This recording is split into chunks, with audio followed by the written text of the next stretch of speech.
को टारगेट रख के उसमें लाभ लेने का कोशिश कर रहे हैं, लेकिन मंशा उनका पिछड़े वर्ग के लोगों को प्रति समर्पित नहीं है। 7-8 साल क्या क्यों चुप रहे थे? जो कांग्रेस पार्टी ने 27% रिजर्वेशन दिया वो बीजेपी शासित राज्यों में क्यों नहीं लागू हो रहा है? जो पिछड़े वर्ग को लिए दे दिया था वो क्यों नहीं लागू हो रहा है? इसलिए पिछड़े और अति पिछड़े की बात, ये लोग एक बार तो देशभक्ति की बात किए। पिछले चुनाव में जो पुलवामा में हमारे सेनाओं को रोक नहीं पाए, उस समय पिगासस जो एजेंसी कहाँ गया था? उसका जो इंटेलिजेंस रहते हुए कैसे हमारे जवानों को मार दिया गया उस समय, चुनाव से पहले। चुनाव में उसको भून लिए और उससे पहले विकास का बड़ा स्कीम लेके आए, विकास तो कुछ हुआ नहीं, सब विनाश हो गया। उससे पहले राम मंदिर की बात, अब कुछ तो किए नहीं उन्होंने।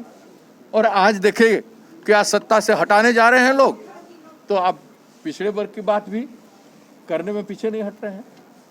और कोई समर्पण भावना नहीं है, पिछड़े वर्ग का उत्थान ये चाहते ही नहीं। उनकी मानसिकता को पिछड़े वर्ग अच्छी तरह से समझता है।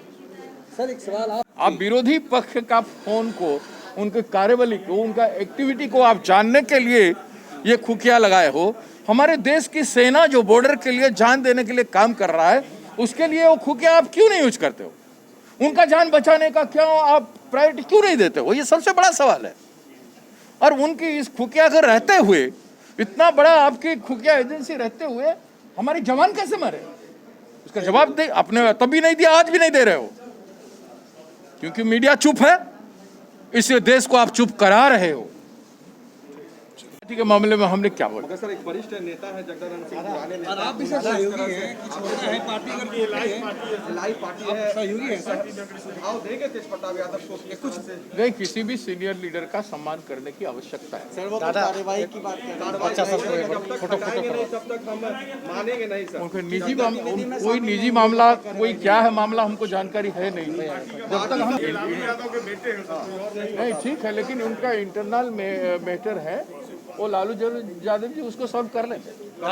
एक सेकंड। विधानसभा से पारित था ये 19-20 में, जब केंद्र सरकार नहीं कर रही थी तो हम लोग सभी दल के नेता, हमारे प्रतिपक्ष के तेजस्वी यादव जी थे, मैं खुद था कांग्रेस विधानमंडल दल से, माले से महबूब जी, सीपीआई, सभी लोग रिप्रेजेंटेशन दिया हम लोगों ने। माननीय मुख्यमंत्री से बात हुई, वो भी कहे कि नहीं होना चाहिए।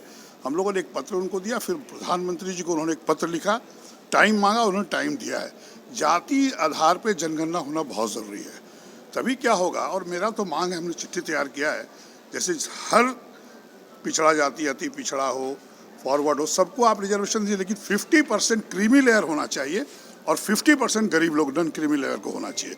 उसका पत्र हम लोग सौंपने जा रहे हैं। ये बड़ी खुशी की बात है कि हम लोग को समय मिला, चूँकि वो करना नहीं चाहते, चूँकि आज तक हुआ नहीं है बिहार में, इसलिए हम लोग जाएंगे, अपनी बात करेंगे।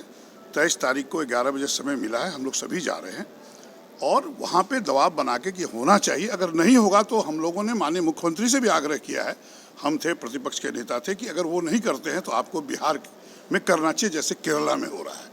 इसलिए पहले एक बार बात हो जाए, लेकिन ये बहुत समाज के लिए, इससे द्वेष फैलेगा नहीं, कम होगा पूरे बिहार में। फिक्स हो जाएगा ना किसको कितना रिजर्वेशन मिलना है, क्रीमी नॉन क्रीमी, अति पिछड़ा को कितना मिलना है, पिछड़ा कितना मिलना है, सभी जातियों को, अनुसूचित जाति सब फिक्स हो जाने पर द्वेष कमेगा और बिहार का विकास होगा।